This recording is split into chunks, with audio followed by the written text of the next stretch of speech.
Hello everyone, आप सभी का बहुत बहुत स्वागत है। आप सभी कैसे हैं? आशा करते हैं कि आप सभी अच्छे होंगे। तो आज की इस वीडियो में हम सीडीपी के कुछ मोस्ट इम्पॉर्टेंट क्वेश्चन देखने वाले हैं, जो कि आपके प्रीवियस ईयर के टेट एग्ज़ाम से लिए गए हैं। यदि आप हमारे चैनल पर नए हैं तो चैनल को सब्सक्राइब कर लीजिए, वीडियो को लाइक और शेयर कर दीजिए। और आज हम करने वाले हैं सीडीपी का कौन सा पार्ट?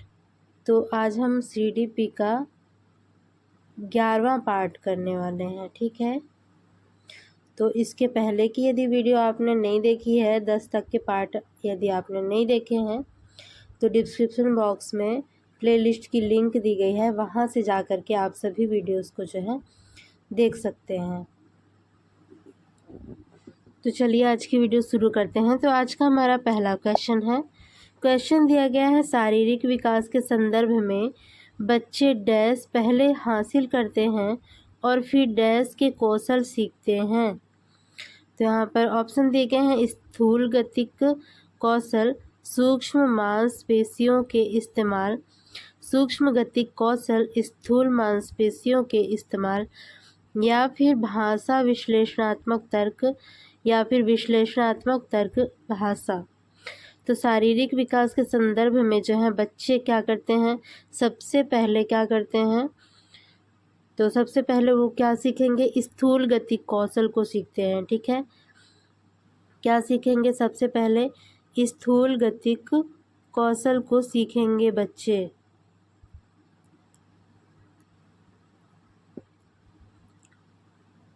कौशल, ठीक है, ये आपका पहला हो गया। और दूसरे में फिर क्या करते हैं, दूसरा क्या दिया गया है, फिर डैश के कौशल सीखते हैं। और फिर सेकंड में क्या सीखेंगे, तो सेकंड में वो सीखते हैं सूक्ष्म मांसपेशियों के इस्तेमाल को, ठीक है। किसे सीखेंगे? सूक्ष्म मांसपेशियों के इस्तेमाल को सीखते हैं। तो यहाँ पर इस तरह से आपका राइट आंसर क्या हो जाएगा, ऑप्शन नंबर ए, ये आपका राइट आंसर हो जाएगा। तो काफ़ी इम्पोर्टेंट क्वेश्चन है, आप सभी चाहें तो अपनी कॉपी में जो है इसे नोट कर सकते हैं। नेक्स्ट क्वेश्चन देख लेते हैं। नेक्स्ट क्वेश्चन दिया गया है, क्वेश्चन है, बाल विकास के समकालीन सिद्धांत बच्चों के बारे में क्या समझ रखते हैं? तो ऑप्शन दिए गए हैं, बच्चे कोरी पट्टी हैं जिन्हें जो है वातावरण के अनुकूल पूरी तरह से ढाला जा सकता है, या फिर बच्चे सक्रिय उद्देश्यपूर्ण प्राणी हैं जिनकी अपने खुद के विकास में महत्वपूर्ण भूमिका होती है। बच्चों के विकास की व्यवस्थित योजना जन्मजात होती है जिससे बदला नहीं जा सकता है, या फिर बच्चे के विकास की दिशा आनुवंशिक रूप से क्रमोदेशित होती है और जिसे बदलने के लिए वह कुछ भी नहीं कर सकते हैं। तो यहाँ पर आपका राइट आंसर क्या बन रहा है, क्वेश्चन पर गौर कीजिएगा। बाल विकास के समकालीन सिद्धांत जो हैं बच्चों के बारे में क्या समझ रखते हैं?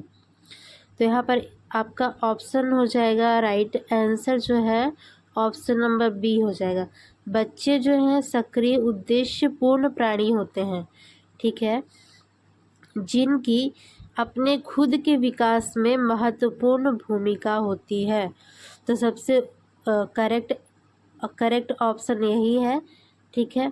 बाकी और भी चीज़ें जो दी गई हैं वो काफ़ी मिलता जुलता है और सही भी लग रहा है, तो यहाँ पर आपको कन्फ्यूजन हो सकता है, लेकिन जो यहाँ पर सबसे बेस्ट ऑप्शन है, ठीक है, बच्चे जो हैं सक्रिय उद्देश्यपूर्ण प्राणी होते हैं और जिसकी जो है अपने खुद के विकास में जो है वो काफ़ी महत्वपूर्ण भूमिका को निभाते हैं। तो यहाँ पर आपका राइट आंसर हो जाएगा ऑप्शन नंबर बी।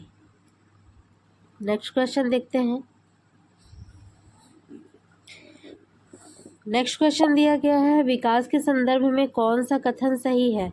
ऑप्शन दिए गए हैं, विकास केवल पर्यावरणीय कारकों पर निर्भर करता है, विकास केवल आनुवंशिक कारकों पर निर्भर करता है, विकास कम समय के लिए होने वाला अस्थायी परिवर्तन है, या फिर विकास समग्र एवं व्यवस्थित रूप से निरंतर होता रहता है।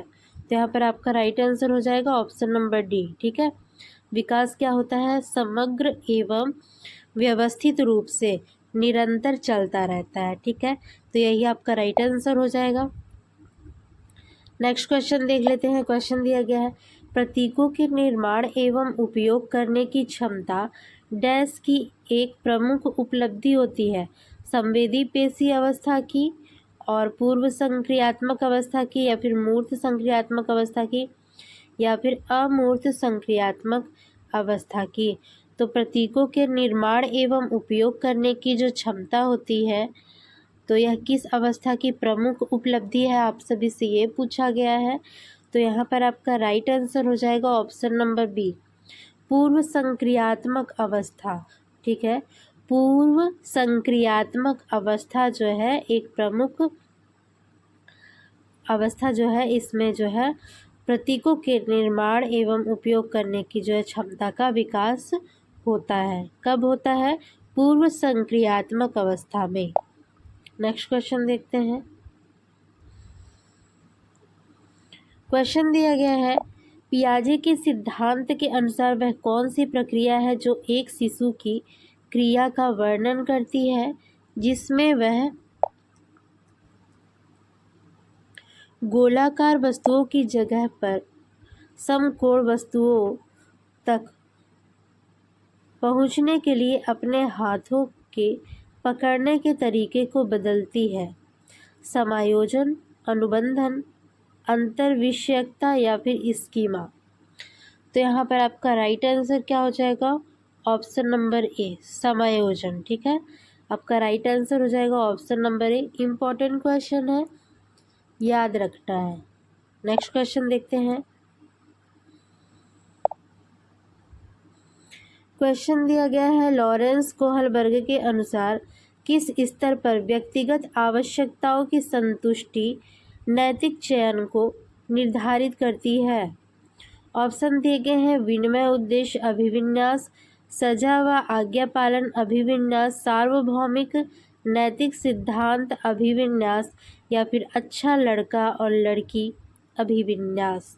तो यहाँ पर आपका राइट आंसर है ऑप्शन नंबर ए। ठीक है, विनिमय उद्देश्य अभिविन्यास। तो ये भी इम्पोर्टेंट क्वेश्चन है, इसे भी याद रखेंगे।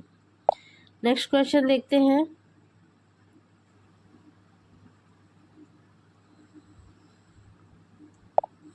क्वेश्चन दिया गया है, लेव वाइगोत्स्की ने प्रतिपादित किया कि बच्चों के सीखने को सुसाधित करने के लिए उन्हें नकारात्मक पुष्टि देनी चाहिए, या फिर इनाम देना चाहिए, या फिर पाठ प्रदान करना चाहिए, या फिर सकारात्मक पुनर्बलन देना चाहिए।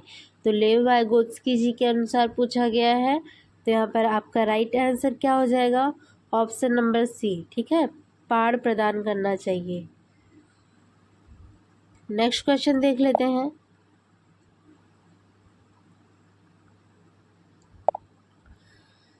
क्वेश्चन दिया गया है, लेव वाइगोत्स्की ने प्रस्तावित किया है कि सोच, ऑप्शन दिए गए हैं, बच्चों और किसी अन्य व्यक्ति के बीच सहभागी गतिविधियों के दौरान सहनिर्मित की जाती है, या फिर सोच का बच्चों के संदर्भ से कोई सरोकार नहीं, या फिर सोच तब तक घटित होती है जब तक उत्तेजनाओं और प्रतिक्रियाओं का अनुबंधन होता है, या फिर सोच जो है, सोच का भाषा के विकास से कोई भी संबंध नहीं है।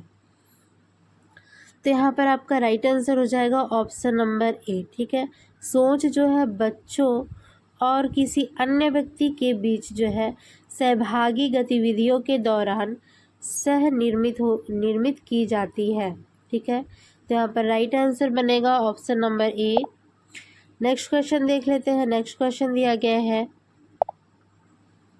डैश कक्ष में बच्चे सीखने की प्रक्रिया में सक्रिय भागीदारी निभाते हैं और अपनी गति, ज़रूरतों और क्षमताओं के अनुसार सीखते हैं। प्रगतिशील, शिक्षक केंद्रित, व्यवहारवादी या फिर पाठ्य पुस्तक केंद्रित। तो यहाँ पर आपका राइट आंसर हो जाएगा ऑप्शन नंबर ए। ठीक है, प्रगतिशील कक्षा। ठीक है, तो प्रगतिशील कक्षा के जो बच्चे होते हैं वह सीखने की प्रक्रिया में क्या करते हैं, अपनी सक्रिय भूमिका निभाते हैं और साथ ही अपनी गति और ज़रूरतों और क्षमताओं के अनुसार वह सीखते हैं। तो यहाँ पर आपका राइट आंसर हो जाएगा ऑप्शन नंबर ए। ठीक है, इम्पोर्टेंट क्वेश्चन है सभी, इसमें जितने भी मैंने क्वेश्चन लेके आए हैं सभी क्वेश्चन आपके CDP के पेपर के लिए काफ़ी मोस्ट इम्पॉर्टेंट रहेंगे, चाहे पेपर 1 हो और चाहे पेपर 2 हो। ठीक है, नेक्स्ट क्वेश्चन देख लीजिए। नेक्स्ट क्वेश्चन दिया गया है, बहुबुद्धि सिद्धांत के अनुसार हर व्यक्ति में सामान्य क्षमताओं का एक समूह होता है। एक निश्चित IQ होती है जो जन्म के समय तय हो जाती है, या फिर अलग अलग मात्रा में विभिन्न संज्ञानात्मक क्षमताएं होती हैं, या फिर 5 प्रकार के संज्ञानात्मक कौशल होते हैं। तो यहाँ पर आपका राइट आंसर हो जाएगा ऑप्शन नंबर सी। बहुबुद्धि सिद्धांत के अनुसार जो है हर व्यक्ति में अलग अलग मात्रा में विभिन्न विभिन्न संज्ञानात्मक क्षमताएं होती हैं। ठीक है, तो इसे भी याद रखेंगे, ये भी काफ़ी मोस्ट इम्पॉर्टेंट क्वेश्चन है। नेक्स्ट देख लेते हैं। नेक्स्ट क्वेश्चन दिया गया है, बालक एवं बालिकाओं की निजी भाषा संज्ञानात्मक विकास में महत्वपूर्ण भूमिका रखती है क्योंकि वे स्वचिंतन को निर्देशित एवं नियंत्रित करती हैं। इस प्रत्यय के समर्थक हैं Noam Chomsky, gene पियाजे, Jerome Brunner एवं या फिर लेव वाइगोत्स्की। तो यहाँ पर आपका राइट आंसर हो जाएगा ऑप्शन नंबर डी, लेव वाइगोत्स्की। ठीक है, बालक एवं बालिकाओं की जो निजी भाषा है उसके संज्ञानात्मक विकास में महत्वपूर्ण भूमिका रखती है। भाषा जो है महत्वपूर्ण भूमिका रखती है क्योंकि वे जो है स्वचिंतन को निर्देशित एवं नियंत्रित करते हैं। तो इस कथन को आप सभी को जो है याद रखना है। ठीक है, किसके नाम के साथ, लेव वाइगोत्स्की जी के नाम के साथ में। नेक्स्ट क्वेश्चन देख लेते हैं। नेक्स्ट क्वेश्चन दिया गया है, एक बार पहले जो लोग भी हमारे चैनल पर नए हैं तो चैनल को सब्सक्राइब कर लेंगे, वीडियो को लाइक और शेयर कर देंगे। और इसके पहले की यदि MCQs की वीडियोस आपने नहीं देखी है, CDP के MCQs की वीडियो यदि आपने अभी तक नहीं देखी है तो डिस्क्रिप्शन बॉक्स में प्लेलिस्ट की लिंक दी गई है। ठीक है, टोटल 10 वीडियोस है, आप उसे भी जाके देख लीजिएगा। और ये आज का हमारा जो है 11 वीडियो चल रहा है। ठीक है, तो ये सभी चीज़ें आपको देख लेनी चाहिए क्योंकि काफ़ी मोस्ट इम्पॉर्टेंट क्वेश्चंस जो है ना मैंने पहले ही करवा दिए हैं और आगे आने वाले टाइम में मैं और भी ऐसे ही ढेर सारे क्वेश्चन लेके आने वाली हूँ। ठीक है, कम से कम 50-60 वीडियोस जो हैं बनेंगे इसके CDP के, आपके आधे आधे घंटे से ऊपर के सभी वीडियोस रहेंगे, सभी पार्ट वाइज ही रहेंगे क्योंकि सभी में जो है एक साथ जो है बहुत सारे ढेर सारे क्वेश्चन कराने में थोड़ा सा दिक्कत हो जाता है। ठीक है, इसीलिए हम आधे आधे घंटे की वीडियोस में ही सारे क्वेश्चन जो है कवर कराएंगे। ठीक है, आपका एग्ज़ाम आने तक में हम ढेर सारे क्वेश्चन आपके सामने ला के रख देंगे जिससे कि बाहर का क्वेश्चन जो है पूछा ही नहीं जाएगा, उससे बाहर का क्वेश्चन बिल्कुल नहीं पूछा जाएगा। ठीक है, क्योंकि हम हर जगह से जो है लेकर आ रहे हैं आपके लिए क्वेश्चन, CDP के जितने भी क्वेश्चन हैं हम हर टेट एग्ज़ाम से लेकर के आ रहे हैं। तो इतना अच्छे से आप सभी को जो है प्रैक्टिस हो जाएगी कि आपसे जो है क्वेश्चन अच्छे से बन जाएंगे। चलिए नेक्स्ट क्वेश्चन देख लेते हैं। क्वेश्चन दिया गया है, बच्चों में जेंडर रूढ़िवादिता और जेंडर भूमिका अनुरूपता को कम करने के लिए निम्नलिखित में से कौन सी प्रभावी युक्ति है? जेंडर पृथक बैठने की व्यवस्था करना, या फिर जेंडर विशिष्ट भूमिकाओं पर ध्यान देना, या फिर जेंडर पृथक खेल समूह बनाना, या फिर जेंडर संबंधित पूर्वाग्रहों पर चर्चा करना। तो यहाँ पर आपका राइट आंसर हो जाएगा ऑप्शन नंबर डी। ठीक है, जेंडर संबंधित जो है पूर्वाग्रह है, जो रूढ़िवादिताएं हैं, जो भी झूठी फूटी जो है मान्यताएं हैं, इन सभी पर चर्चा करना। ठीक है, तो बच्चों में जेंडर रूढ़िवादिता और जेंडर भूमिका की अनुरूपता को कम करने के लिए क्या करना चाहिए? जेंडर से संबंधित जो पूर्वाग्रह है उन सभी पर चर्चा करना चाहिए। तो राइट आंसर क्या हो जाएगा? Option number D. Next question देख लेते हैं। क्वेश्चन दिया गया है, सीखने सिखाने को हर बच्चे के लिए उपयुक्त व प्रभावशाली बनाने के लिए एक शिक्षिका को बच्चों को संलग्न करने के लिए विविध गतिविधियां करनी चाहिए, व्यक्तिगत भिन्नताओं को नज़रअंदाज कर व खारिज करना चाहिए, या फिर मूल्यांकन के तरीकों में बेहद अनम्य होना चाहिए, या फिर एक सामान्य व मानकीकृत पाठ्यक्रम का पालन करना चाहिए। तो यहाँ पर आपका राइट आंसर हो जाएगा ऑप्शन नंबर ए। ठीक है, क्या दिया गया है ऑप्शन नंबर ए में? बच्चों को संलग्न करने के लिए विविध गतिविधियों को जो है कराना चाहिए। तो यही आपका राइट आंसर होगा option number A. Next question देख लेते हैं। क्वेश्चन दिया गया है,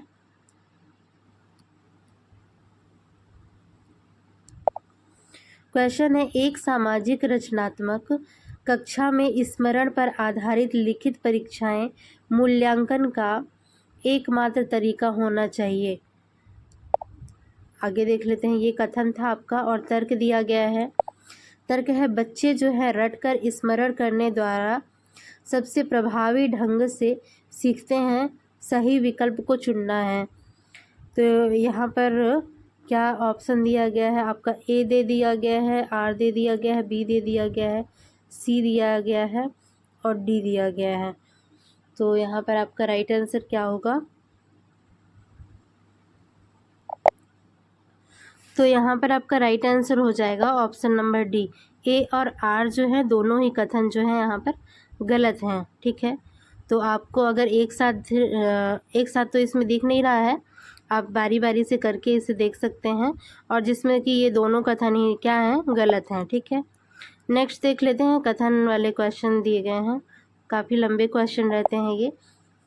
क्वेश्चन दिया गया है, समावेशी शिक्षण ऐसे शैक्षिक तंत्र को संबोधित करता है जिसमें बच्चों की शारीरिक, मानसिक और सामाजिक, संवेगात्मक, भाषाई व अन्य विशिष्टताओं को न देखते हुए सभी बच्चों का समायोजन किया जाए। तर्क दिया गया है यहाँ पर, समावेशन एक व्यापक दर्शन है और जो कि केवल दिव्यांग बच्चों तक सीमित नहीं है। तो यहाँ पर दिया गया है, आप सभी को देखना है। तो यहाँ पर आंसर हम डायरेक्ट देख लेते हैं, क्योंकि क्वेश्चन बड़ा है और स्क्रीन पे पूरी तरह एक साथ आ नहीं रहा है। तो यहाँ पर आपका राइट आंसर क्या हो जाएगा? राइट आंसर हो जाएगा आपका यहाँ पे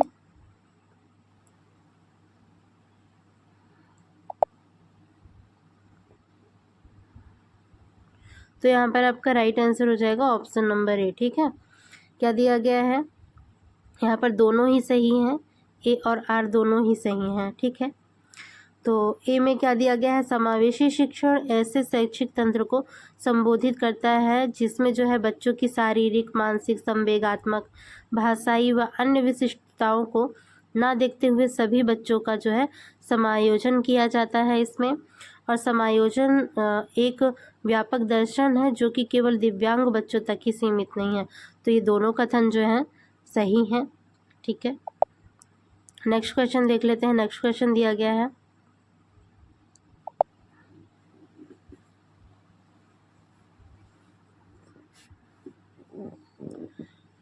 क्वेश्चन है, प्राथमिक कक्षाओं में शिक्षिकाओं को विविधता को किस तरह से देखना चाहिए? तो सीखने में अवरोधक के रूप में विविधता को नज़रअंदाज करना चाहिए, या फिर विविधता को कम करने के लिए मानकीकृत पाठ्यचर्या को प्रोत्साहित करना चाहिए, या फिर एक गुण के रूप में देखना चाहिए, या फिर जिससे बहुरूपता को बढ़ावा मिले। तो यहाँ पर आपका राइट आंसर हो जाएगा ऑप्शन नंबर डी। ठीक है, एक गुण के रूप में देखना चाहिए। ठीक है, जिससे कि क्या हो? बहुरूपता को बढ़ावा मिले। ठीक है, तो ये आपका राइट आंसर हो जाएगा option number D. Next question देख लेते हैं। नेक्स्ट क्वेश्चन दिया गया है, कार्तिक जो 5वीं कक्षा में पढ़ता है उसे अपने दोस्तों और शिक्षकों के साथ में मौखिक और गैर मौखिक सामाजिक संवाद करने में निरंतर मुश्किल होती है। और यह किसके लक्षण हो सकते हैं? लेखन वैफल्य के, गुणज वैफल्य के, स्वालीनता के, या फिर पठन वैफल्य के। तो यहाँ पर आपका राइट आंसर हो जाएगा ऑप्शन नंबर सी। ठीक है, ऑप्शन नंबर सी, स्वालीनता के। ठीक है, स्वालीनता के जो है यह गुण हो जाएंगे। नेक्स्ट क्वेश्चन देख लेते हैं।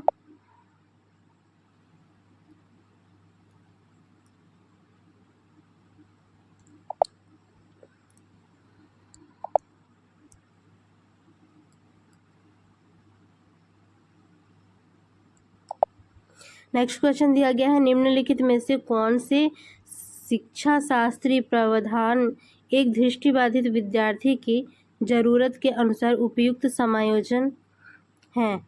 कक्षा में गैर जरूरी बाधाओं को हटाना, या फिर विभिन्न प्रकार के दृश्यक प्रस्तुतिकरण देना। तो यहाँ पर और भी ऑप्शन हम देखेंगे। दिया गया है बहुत से विज्ञप्ति पत्रक देना जिसमें जो है संकल्पनात्मक चित्रण हो, या फिर कक्षाई अधिगम को परिशिष्ट करने के लिए अभिलिखित सामग्री देना। तो यहाँ पर आपका राइट आंसर क्या हो जाएगा? एक तो आपका यहाँ पर हो जाएगा सही, जो कि है कक्षाई अधिगम को परिशिष्टि करने के लिए अभिलिखित जो है सामग्री देना। और फिर एक हो जाएगा आपका यहाँ पर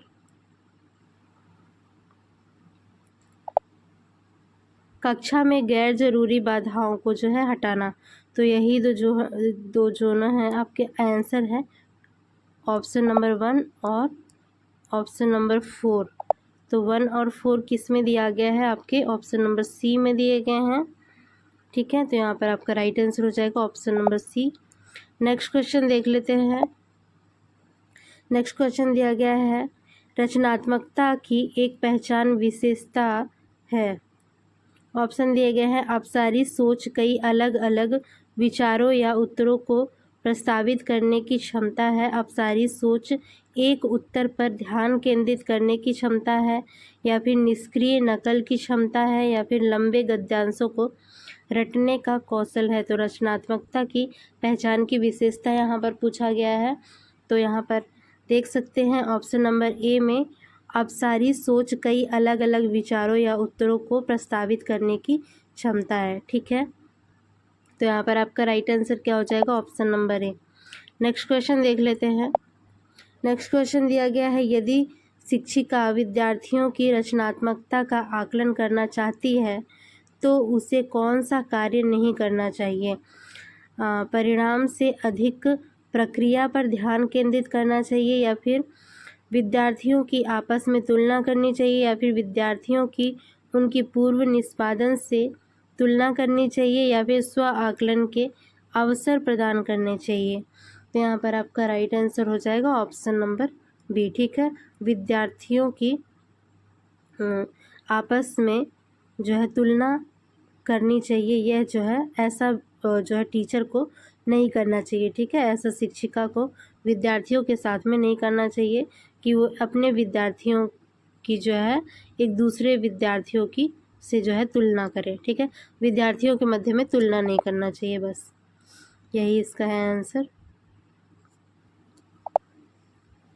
नेक्स्ट क्वेश्चन दिया गया है, सीखना एक निष्क्रिय प्रक्रिया है, व्यक्तिगत कारकों से प्रभावित होता है, सामाजिक सांस्कृतिक संदर्भ से स्वतंत्र होता है, या फिर केवल जानकारी के प्रत्याहार और पुनरुत्पादन की प्रक्रिया है। निम्नलिखित में से किस प्रकार की मान्यता रखने वाले विद्यार्थी कक्षा में सीखने की ओर जो है उन्मुख होंगे व बेहतर प्रदर्शन करेंगे? अच्छा, तो इसका आंसर देखना था ना 21 का, तो 21 का आंसर है आपका ऑप्शन नंबर बी। ठीक है, ऑप्शन नंबर बी व्यक्तिगत कारकों से प्रभावित होता है। ठीक है, हम नेक्स्ट क्वेश्चन पे चले गए थे। तो सीखना जो है स्वयं के जो है व्यक्तिगत कारकों से प्रभावित होता है। ठीक है, तो इसे याद रखेंगे। नेक्स्ट देख लेते हैं क्वेश्चन। नेक्स्ट क्वेश्चन दिया गया है, निम्नलिखित में से किस प्रकार की मान्यता रखने वाले विद्यार्थी कक्षा में सीखने की ओर उन्मुख होंगे व बेहतर प्रदर्शन करेंगे। तो ऑप्शन दिए गए हैं, अपनी जन्मजात योग्यताओं को बिल्कुल भी बदला नहीं जा सकता, या फिर मेहनत से खुद के सीखने व प्रदर्शन में बदलाव लाया जा सकता है, या फिर अच्छे अंक प्राप्त करना किस्मत का खेल है, या फिर जो एक बार सफल नहीं हुआ वो कभी सफल नहीं होगा। तो यहाँ पर आपका राइट आंसर क्या हो जाएगा? ऑप्शन नंबर बी, ठीक है। मेहनत से खुद के सीखने व प्रदर्शन में जो है बदलाव लाया जा सकता है। नेक्स्ट क्वेश्चन देख लेते हैं।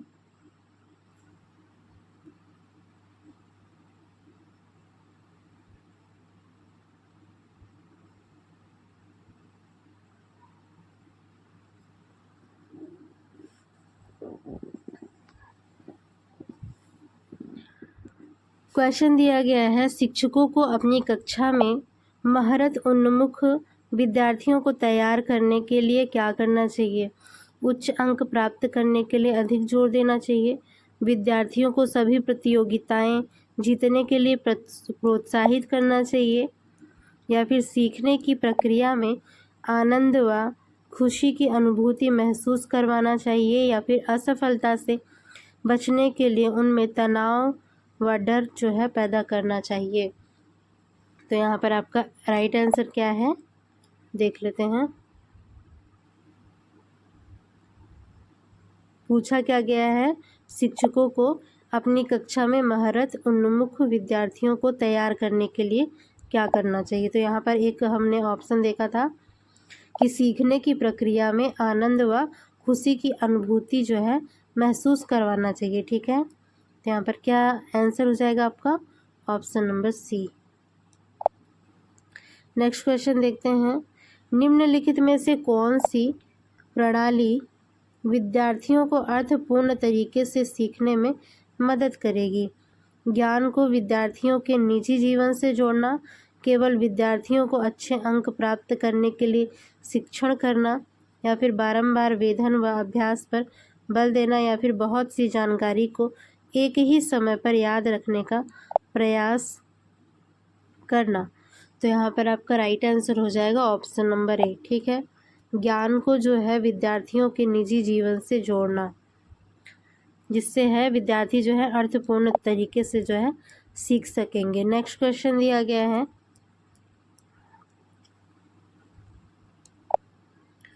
क्वेश्चन है, एक सामाजिक रचनावादी कक्षा में सीखना किसको प्रोत्साहित करके किया जाता है?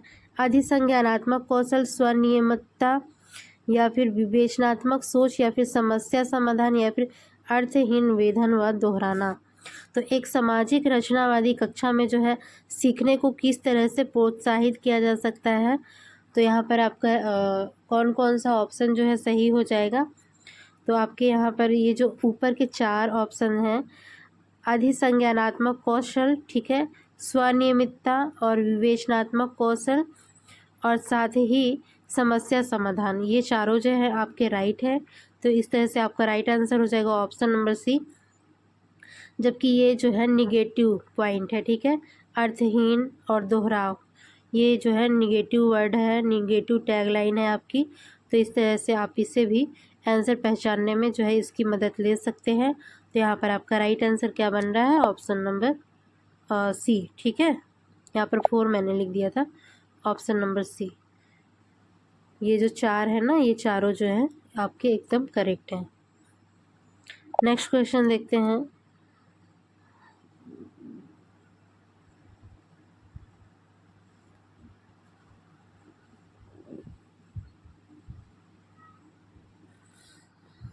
क्वेश्चन दिया गया है, विद्यार्थियों में संप्रत्ययों की वैकल्पिक संरचनाएं विद्यार्थियों द्वारा रचित महज सिद्धांतों को दर्शाती हैं, सजा द्वारा हतोत्साहित की जानी चाहिए, या फिर अधिगम की प्रक्रियाओं में अर्थहीन है, या फिर शिक्षण के दौरान शिक्षकों द्वारा नज़रअंदाज कर देना चाहिए। तो यहाँ पर क्या आपका राइट आंसर हो जाएगा? तो विद्यार्थियों में संप्रत्ययों की वैकल्पिक संरचनाएं जो हैं विद्यार्थियों द्वारा जो है रचित महज सिद्धांतों को दर्शाती हैं। तो यहाँ पर आपका राइट आंसर क्या हो जाएगा? ऑप्शन नंबर ए, ठीक है। नेक्स्ट क्वेश्चन देख लेते हैं। क्वेश्चन दिया गया है, बच्चे कैसे सीखते हैं? प्रयोग व अन्वेषण के द्वारा, या फिर सुनकर व बोलकर, चर्चा व मनन करके, या फिर चीज़ें बना के व करके।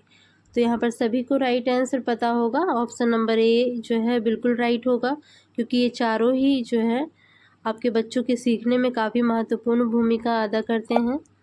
नेक्स्ट क्वेश्चन देख लेते हैं। क्वेश्चन दिया गया है, एक माध्यमिक कक्ष में विद्यार्थियों को सबसे ज़्यादा अभिप्रेरित करने वाले अर्थपूर्ण शैक्षिक कार्य वह होते हैं जो कि बिल्कुल चुनौतीपूर्ण नहीं होते, मध्यम चुनौतियां प्रस्तुत करते हैं, या फिर बेहद चुनौतीपूर्ण होते हैं, या फिर पुनरावर्ती व उबाऊ होते हैं। तो यहाँ पर आपका राइट आंसर हो जाएगा ऑप्शन नंबर बी। ठीक है, ना ज़्यादा कठिन हो ना ज़्यादा सरल हो, ठीक है, मध्यम चुनौतियाँ जो है प्रस्तुत करते हैं। तो यहाँ पर आपका राइट आंसर हो जाएगा option number B. Next question देखते हैं।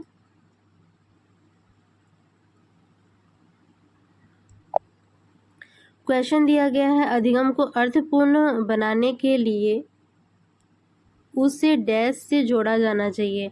तो अधिगम को अर्थपूर्ण बनाने के लिए किससे जो है जोड़ा जाना चाहिए?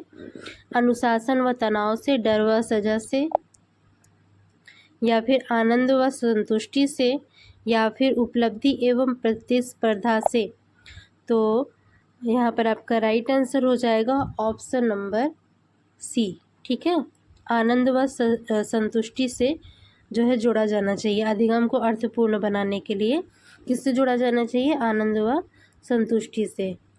तो अब नेक्स्ट क्वेश्चन देख लेते हैं और आज की वीडियो का लास्ट क्वेश्चन देख लेते हैं। क्वेश्चन दिया गया है, कथन दिया गया है आपका यहाँ पर, एक शिक्षिका बहुत से परियोजना कार्य देती है, वह बच्चों को सहयोगात्मक रूप से कार्य करने के लिए प्रोत्साहित भी करती है।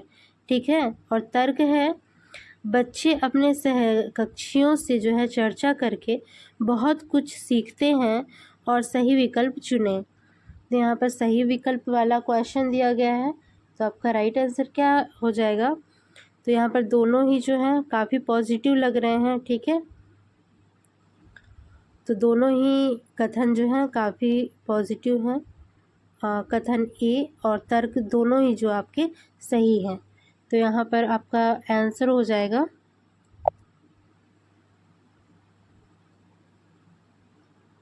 तो यहाँ पर एक ही आंसर जो है आपका सही बन रहा है, ए और आर जो है दोनों सही हैं। ठीक है, तो आपका आंसर हो जाएगा ऑप्शन नंबर ए। तो ये था आज की वीडियो का लास्ट क्वेश्चन। वीडियो अच्छी लगी होगी तो वीडियो को लाइक कीजिएगा, शेयर कीजिएगा, चैनल को सब्सक्राइब कीजिएगा, और इसी तरह की वीडियोस जो हैं हम आप सभी के लिए आगे भी लाने वाले हैं। इसीलिए तो यदि आपने हमारे टेलीग्राम चैनल को ज्वाइन नहीं किया है तो आप उसे भी ज्वाइन कर सकते हैं, ताकि आप सभी को PDF वगैरह जो है आसानी से मिल सके। तो मिलते हैं नेक्स्ट पार्ट में इसके।